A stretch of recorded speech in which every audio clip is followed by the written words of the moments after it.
장 11절에서 15절 말씀 우리 한 절씩 교독하겠습니다.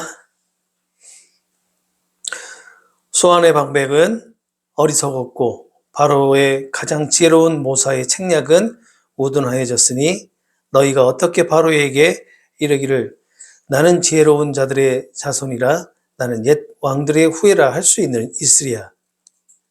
너의 지혜로운 자가 누구냐? 그들이 만군의 여호와께서 애굽에 대하여 정하신 뜻을 알 것이요 곧 내게 말할 것입니다. 소안의 방백들은 어리석었고 노베의 방백들은 미혹되었도다. 그들은 애굽 종족들의 모퉁이 도리건을 애굽을 그릇하게 하였도다. 여호와께서 그 가운데 어지러운 마음을 섞였으므로 그들이 애굽을 매사에 잘못하게 하니 취한 자가 구하면서 들거림 같게 하였으니. 함께 읽겠습니다. 애굽에서 머리나 꼬리며 종려나무 가지나 갈대가 아무 할 일이 없으리라. 아멘. 자, 우리가 지금 애굽에 대한 하나님의 말씀을 좀 살펴보고 있는데요. 먼저 우리가 그 애굽이 섬기고 있는 신들, 또 애굽이 가지고 있었던 그런 종교들에 대한 하나님의 심판의 말씀을 먼저 살펴보았고, 또 이제 두 번째로 나일강을 중심으로 해서 발달되었던 그 애굽의 산업들, 그리고 애굽의 그 풍요로움에 대해서 심판을 하시는 그런 내용들을 살펴보았습니다. 오늘 우리가 살펴볼 내용은 이 애굽이 자랑하고 있는 것 중에 또 하나가 있는데 그게 지혜예요, 지혜.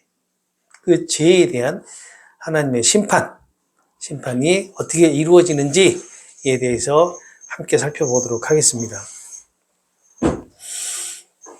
자, 우리가 19장에서 살펴보면서 애굽에 여러 종교가 있다는 것을 우리가 알 수가 있었죠.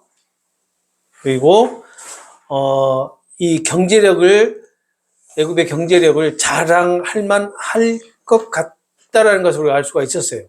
그만큼 애굽이 물질이 풍요롭고 또 경제가 많이 발달을 했던 그런 곳이기도 하기 때문에 그렇습니다.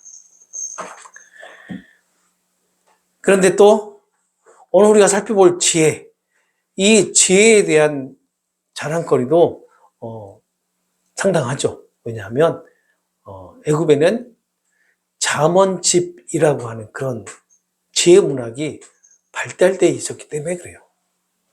잠언집이 뭐예요? 우리 뭐 속담, 격언 이런 거 있잖아요.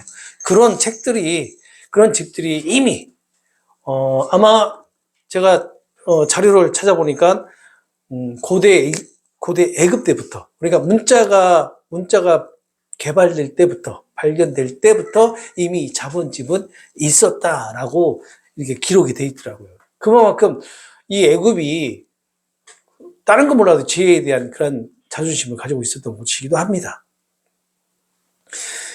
애굽 사람들은 지혜가 그 애굽의 그 왕들에게서 나왔다라고 이렇게 말들을 해요. 그래서 지혜의 가르침을 받은 자들은 자신들을 뭐라고 얘기하냐면 옛 왕들의 후예다. 누구누구 왕의 후예다라고 이렇게 자랑을 한다라고 해요. 그러니까 이런 거 있죠.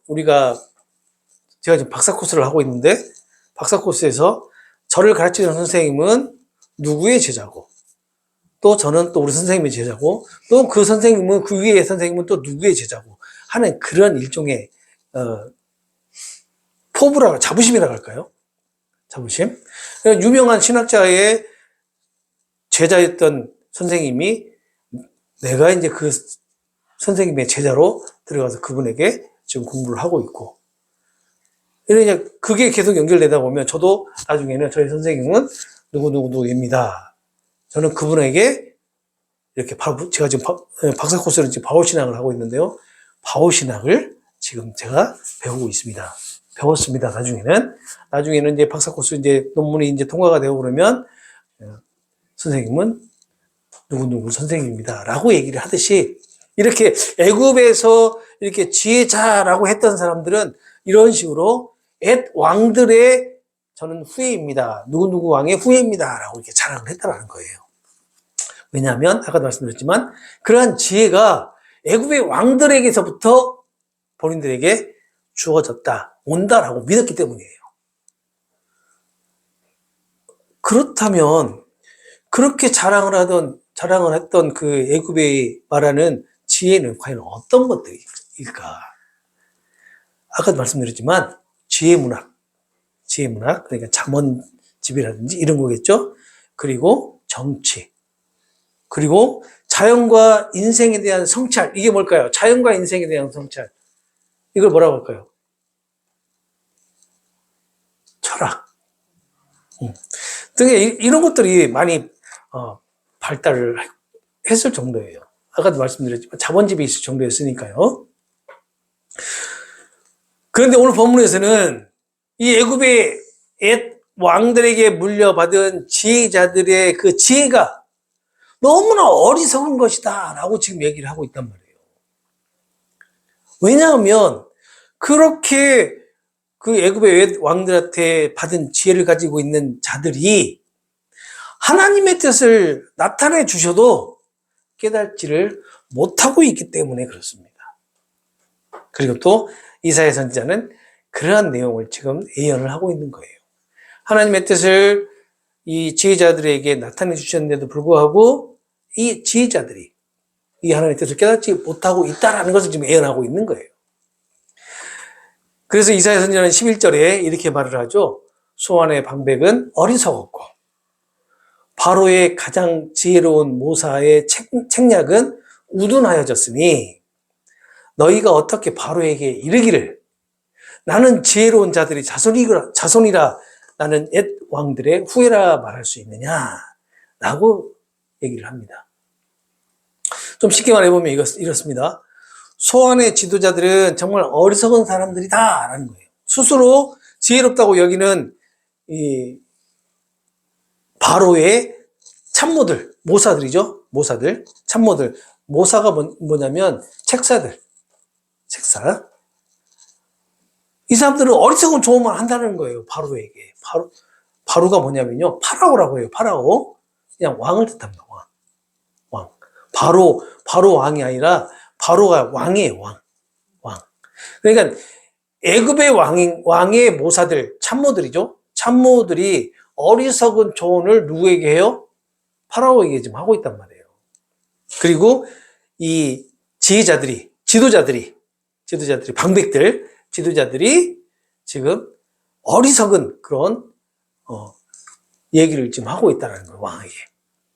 그러면서 너희가 어떻게 감히 너네 왕에게 우리가 옛 왕들의 후예로서 대대로 지혜자의 가문을 이루어왔습니다라고 감히 말할 수 있느냐는 거예요. 너희들이 지혜롭게 너희 왕에게 조언을 하지 않고 우둔하고 어리석게 지금 조언을 하면서 어떻게 너희들이 너희 옛 왕들의 후예입니다. 옛 왕들에게 우리가 대대로 지혜자로 이렇게 가문을 이어서 물려받은 자들입니다. 라고 얘기할 수 있느냐라고 지금 11절에 얘기하고 있는 거예요. 이 소환은 13절에 이제 노비라는 곳이 나오는데 소환과 이 노브는 구약 성경에 지금 가장 자주 등장하는 성읍 중에 하나예요. 이 소환은 자 지도 한번 봐볼까요? 지도를 보시면 제가 소환에 네모나게 쳐놨고 로베에 또 네모나게 쳐놨죠. 그리고 빨간색으로 발 3개를 이렇게 그려놨죠. 저희가 나일강 삼각주예요. 그래서 나일강 삼각주 지역 동편에 소환이 자리를 잡고 있고 저 소환을 다른 말로는 타니스라고 합니다. 타니스. 그 소환의 이름이에요. 소환 타니스.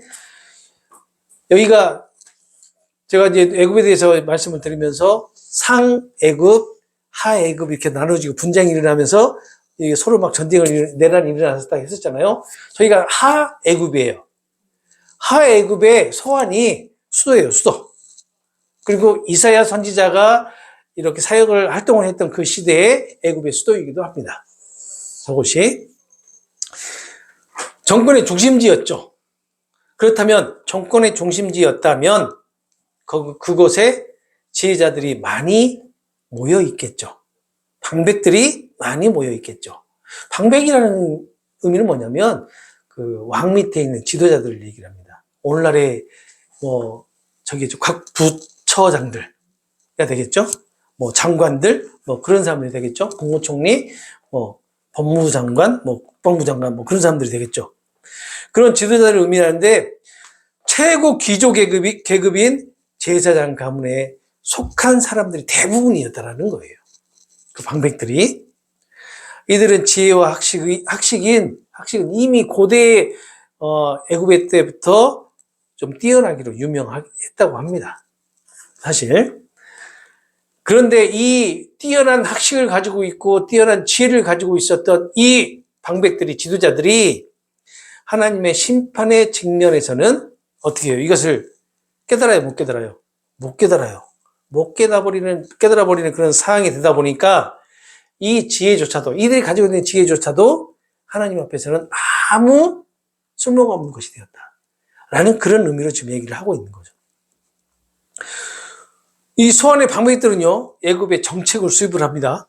대단한 일이잖아요. 그죠? 정책을 수립을 하고 또 집행을 하는데 이 애굽 왕의, 바로의 자문관의 역할을 하는 사람들이고 또 그 집행에 참여를 하는 사람들이었어요. 얼마나 똑똑했겠어요. 자, 우리가 애굽이 제국을 이루려고 준비를 했다라고 했죠. 제국을 이루려고 한다는 얘기는 무슨 의미라겠어요? 정복전쟁을 준비한다는 거게 되겠죠. 정복전쟁을 준비하는데 그냥 대충 하겠어요? 엄청나게 뛰어난 사람들을 모아가지고 하겠죠. 자, 그러면 나름대로 아주 뛰어난 사람들이란 말이에요. 정치적 지혜를 또 이들은 그러겠죠. 그래서 정치적 지혜를 자랑하고 또 왕에게 자문도 하지만 이들이 가지고 있었던 모든 지혜와 자문과 이런 것들은 우둔한 것에 불과했다라고 오늘 성경 말씀하고 있죠. 하나님께서 애굽에 대해서 정하신 뜻을 나타내 주셨는데도 불구하고 이들은 알지를 못했다라는 것이 가장 큰 포인트라고 볼 수가 있습니다. 자, 현대를 한번 생각해 볼까요? 잠깐 현대 그냥 멀리 가지 말고 우리나라 한번 봐볼까요? 우리나라의 지금 혼란스러운 정국, 평화로 보이는 것 같지만 평화롭지 않는 그런 정국이 아마 지금 이러한 모습이지 않을까. 지금 이러한 모습이지 않을까. 뒤에 가서 또 설명을 합니다. 자, 이러한 방백들, 지도자들이죠. 이 지도자들이 아주 무기력함과 또 바로의 곁에서 온갖 조언과 또 모략을 짜내는 일을 하는 그런 책사들, 모사라고 하는데 모사들도 예의가 아니었다라는 겁니다. 이들도 역시 마찬가지 이들의 지혜가 온누해졌다. 그래서 12절에 보게 되면 너의 지혜로운 자가 어디 있느냐? 자, 지금 너의 지혜로운 자가 어디 있느냐? 누구에게 얘기하는 거예요? 바로에게 얘기하는 거예요. 왕에게. 왕, 너의 지혜로운 자들이 어디 있느냐, 지금. 그들이 만군의 여호와께서 하나님께서 애굽에 대하여 정하신 뜻을 알 것인데, 알 것이면 너에게 말할 것이다. 라는 거예요. 무엇을 계획하고 있는지, 여호와 하나님께서 애굽에 대해서 무엇을 계획하고 있는지 너에게 알리게 해라. 라는 겁니다. 사실 그 어떤 지혜자가 애굽의 바로에게 가서 하나님의 심판을, 하나님의 계획을 말할 수 있었을까? 한번 생각을 해봤어요. 물론 깨닫지도 못하고 있었지만 설령 깨달았다 하더라도 두려워서 말을 할 수 있었을까요? 하나님의 심판이 임할 것이다. 왜? 애굽이라는 나라는 하나님의 심판에 대해서 한번 경험해 본 적이 있잖아요. 언제요? 출애굽 때. 그러니 그 무시무시하고 어마어마한 그 심판을 다시 임한다는 그런 말을 할 수가 있었겠냐고요. 사람들이, 온 백성들이 벌벌 두려움에 떨고, 그들의 신들조차도 두려움에 떤다라고 우리가 첫 시간에 얘기를 했었잖아요. 그런 사람들이 어떻게 얘기를 하겠냐고 말 못할 것 같아요. 이처럼 애굽의 지도자들이 어리석었다면 소환이 아닌 다른 도시에 있는 지휘자들 역시 마찬가지 올바른 지혜를 지시하지 못했을 것이다 라는 거죠. 그래서 이들의 그 어리석은 그 지혜는 애굽의 운명을 제대로 내다보지 못했을 것이고 또 이 소환의 방백들은 바보들과 같았을 것이다 라고 얘기를 하고 있는 것이고 뿐만 아니라 롭의 방백들은 착각에 빠져 있었다. 그래서 지혜를 자랑하는 정치가들의 그 우둔한 그 결정이 애굽을 잘못된 길로 이끌었다라고 지금 얘기를 하고 있는 겁니다.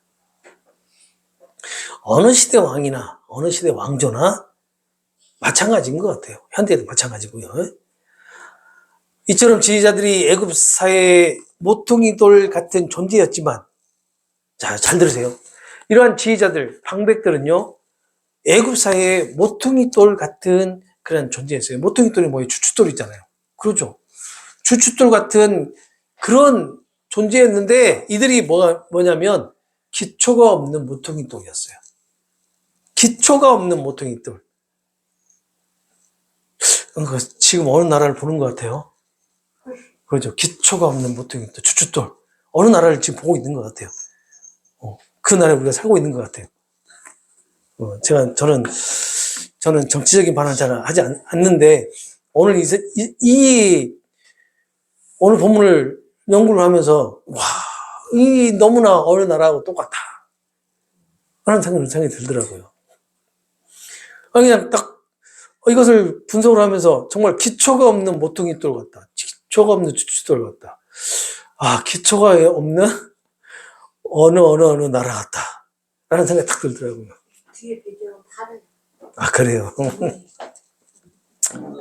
그래서 13절을 보시게 되면 소환의 방백들은 어리석었고 노베의 방백들은 미혹되었도다. 그들은 애굽 종족들의 모퉁이 돌이건을 애굽을 그릇가게 하였다. 잘못된 길로 인도하였다. 라고 얘기를 하잖아요. 소환의 지도자들은 참으로 어리석고 지각이 없고 노베의 지도자들은 스스로를 기만하고 있었다는 것입니다. 노비라고 하는 지역이 나오는데 자, 한번 봐보세요. 멤피스라고 돼 있죠? 멤피스라는 도시. 저 도시는 에스겔서하고 에레미야서하고 또 호세아서에 자주 등장하는 곳이에요. 저기는 고대 애굽의 주요 도시 중에 하나인데 그 주요 도시들 중에서도 애굽의 수도였어요. 애굽의 수도. 고대 애굽의 수도. 지금 현재 이사야 선지자가 지금 사역을 하고 있는 쓰임받고 있는 시대의 수도는 소안이에요. 지금 소안. 지도에 보고 있는 소안. 이 소안과 놉은 애굽 지역의 북쪽과 남쪽에 이렇게 위치되어 있죠. 그래서 북쪽과 남쪽을 이렇게 대칭으로 지금 위치되어 있는 걸 봐서 아마 이사야 선지자는 이 종행하여서 지혜로운 자가 한 사람도 없다라는 것을 나타내기 위해서 이렇게 표현을 했던 것 같아요. 북쪽에 놉, 남쪽에 소안. 아니구나. 북쪽에 소안, 남쪽에 놉. 이렇게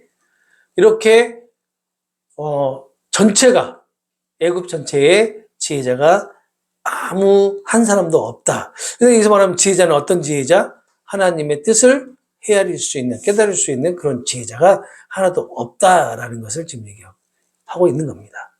한 나라의 지도자들은요, 그 나라의 주춧돌과 같은 존재라고 할 수가 있어요. 그렇죠? 그런데 이 지도자들이 엉뚱한 길로 가게 된다면 그 나라의 미래는 그렇게 밝지 않겠죠. 그렇죠. 예. 우리가 그 어두운 미래에 지금 동승하고 있습니다. 나름대로 이들이 가지고 있는 지혜는 세상에서 가장 뛰어날 수도 있어요.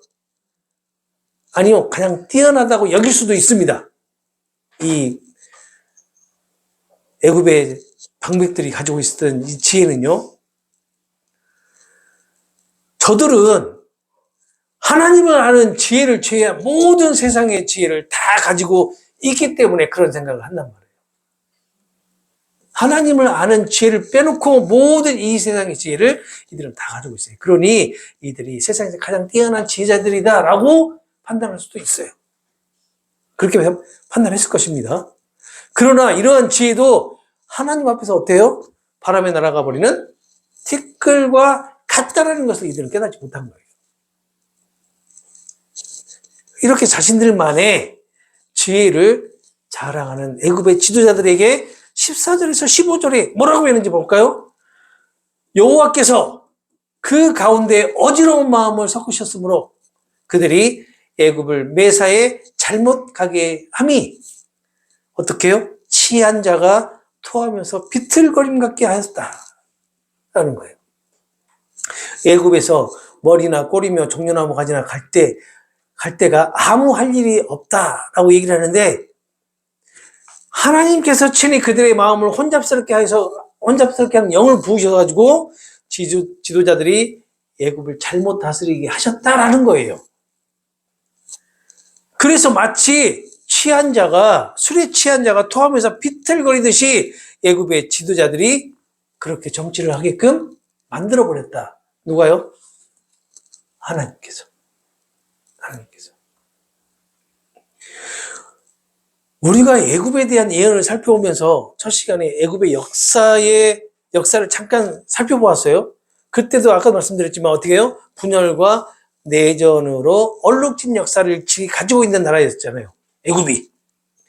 이제는 분열과 내전으로 얼룩진 애굽의 역사의 주관자가 누구였다라고 지금 말씀하고 있는 거예요? 하나님이셨다. 하나님께서 친히 그 방백들과 왕들을, 지도자들, 그리고 모사들을 어떻게 해요? 마치 술에 취한 자가 비틀거리듯이 정치를 하게끔, 나라를 다스리게끔 하셨다라는 거예요. 그랬으니 나라가 둘로 쪼개지고 또 내분이 일어나고 내전이 일어나고 또 다른 민족의 왕조가 쳐들어와가지고 그들을 지배하고 다스리고 하는 그러한 일들이 계속 일어나잖아요. 25대 때는 누가 왕조가 돼요? 에티오피아가 왕조가 되잖아요. 우리가 살펴본 내용이에요. 그래서 애굽에서 벌어지고 있는 이 모든 일은 결코 우연한 일이 아니다 라고 지금 말하고 있는 겁니다. 선지자는 여호와께서 애굽의 지혜로운 자들을 이게 어지러운 마음, 다시 말하면 혼돈의 그 영을 부어 넣으셨다라고 말한단 말이에요. 그 지도자들에게. 그러니 이것이 우연한 일이 아니죠. 그 결과 그들은 마치 술에 취한 자가 제 몸을 이기지 못하고 토하며 비틀거림과 같이 그들이 따르는 백성들을 끊임없이 어떻게 해요? 혼란과 비극 속으로 몰아넣게 될 것이다 라는 그런 예언을 오늘 짧게 지금 하고 있는 거예요. 얼마나 나름대로 지혜롭다라는 자랑을 하는 그런 민족이었냐는 말입니다. 애굽이. 그런데 그 민족이 계속해서 내전과 분열과 이런 것으로 얼룩져버린 그런 역사를 가지고 있는 암흑의 역사를 가지고 있는 그런 나라였단 말이에요. 그것을 볼 때 그것은 그들의 그 지혜로 인해서 이루어진 일이 아니라 하나님께서 그들의 지혜에 간섭을 하셔서 그들의 마음을 혼란스럽게 하고 그들의 마음을 흔들어 놓아서 서로 내전을 일으키게 하고 서로 분열을 하게끔 하셨다라는 것을 알 수가 있는 거죠. 오늘 본문을 통해서 그것을 알 수가 있는 겁니다. 15절을 보게 되면 머리나 꼬리 그리고 종려나무 가지나 갈대라고 나와 있는데 이게 무슨 뜻이냐면 지구화를 막론하고 모두가 다 전체가 다 구제할 수 없는 쓸모없는 존재가 되어버렸다라는 그런 의미가 되는 겁니다. 정치 하고 싶지 않습니다. 그러나 이런 모습을 보고 있잖아요, 우리가. 성경에 이런 말씀이 딱, 어쩜 이렇게 똑같을까? 그러면서 지금 이렇게 되고 있는 것이 우연은 아닐 것이다. 라는 생각이 들더라고요. 너무나 주춧돌이 기초가 없어요. 모퉁이돌이 정말 기초 없는 모퉁이돌입니다. 우리 가정도 한번 봐보세요. 가정도. 가정의 주춧돌이 누구예요? 엄마, 아빠예요. 그런데 엄마, 아빠가 엄마, 아빠로서의 그런 기초 없는 사람들이 많잖아요. 현대. 예전에는요, 그래도 내가 낳은 자식들만큼은 건사했어요. 그러잖아요. 그러면서 그 가정이 유지가 되었고, 힘들었지만 그 가정의 자손들이 나중에는 번창하는 경우도 있고 그랬잖아요. 그렇죠. 근데 요즘 봐보세요. 그 가정이라고 하는 그 하나의 조그마한 조직이 어떻게 되고 있어요? 기초가 없으니까 흔들리니까 어떻게 돼요? 가정이 제일 문제. 깨져버리잖아요. 맞아요. 저는 그래서 하나님한테 사과했어요. 제가 그랬어요. 문자로 빨리 화해해라.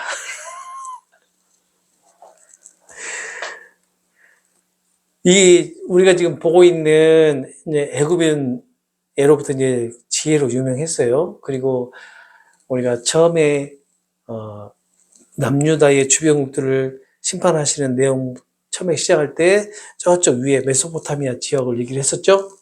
거기는 법전으로 유명을 합니다. 법전. 법으로 유명을 하고 애굽은 이렇게 지혜로 유명을 해요. 그런데 애굽의 지혜자들은 여호와 하나님의 그 애굽에 대한 정하신 뜻을 정말로 알아낼 수가 없었어요. 왜냐하면 그들의 마음속에는, 그들의 생각 속에는 하나님이 존재했을까요? 안 했을까요? 왜냐하면 많은 신들을 섬겼잖아요. 여러 종교가 있었고 그 가운데 하나님 없었다니까요. 이 사람들은 나름대로 지혜로운 사람들이었지만 하나님을 아는 지혜 빼놓고 다 모든 지혜를 뭐 과학, 철학, 문학, 정치 모든 부분에서 뛰어난 민족이었다니까요. 근데 하나님은 아는 지혜만 없었어요. 여호와께서는 이렇게 애굽의 지혜를 또 어리석게 만들어가지고 그 나라가 결국은 멸망을 하게끔 만들어 버리셨잖아요. 이렇게 애굽을 하나님께서 심판하시는 이유가 뭐라고요? 남유다가 애굽과 또 동맹을 하려고 했단 말이에요. 왜요? 아수르가 남유다를 치려고 하기 때문에. 자기 스스로는 힘드니까 어떻게 해요? 애굽의 큰 나라에게 손을 뻗친단 말이에요. 그러나 하나님은 애굽이 오직 하나님만을 바라볼 수 있게끔 애굽이 바라보고 있는 모든 시선을 다 차단해 버리시잖아요. 지금 오늘 지금 우리가 애굽이 몇 번째예요? 7번째예요. 애굽의 주변국, 남유다의 주변국들을 심판하시는 하나님. 우리가 처음부터 시작해서 지금 7번째까지 왔어요. 그런데 7번째까지 왔는데 애굽을 중심으로 해서 모든 주변에 있는 나라들이 지금 다 하나님에 의해서 심판을 받게 됩니다. 결국 누구만 남아요? 남유다만 남아요. 그렇다면 이 남유다는 하나님을 향하는 시선이 고정이 되었을까요? 아니었겠죠. 그래서 다시 한번 말씀드리지만 남유다도 하나님의 심판의 대상이 되어서 심판받고 바벨론에 의해서 포로로 가게 되는 겁니다. 이것이 오늘 우리가 살펴본 내용이고 역사를 경영하시는 분 누구죠? 하나님. 그 하나님의 계획을 알지 못하는 지혜는 참된 지혜일까요? 참된 지혜가 아니다라는 것을 우리가 알 수가 있는 겁니다. 우리가 세상의 지혜를 모든 지혜를 다 섭렵해서 가지고 있다 하더라도, 알고 있다 하더라도 우리 안에 하나님을 아는 지식이 없으면, 다시 말해서 하나님을 우리가 섬기지 않으면 우리가 가지고 있는 지혜 역시 마찬가지 어리석은 것에 불과하다라는 것을 오늘 본문을 통해서 알 수가 있는 겁니다.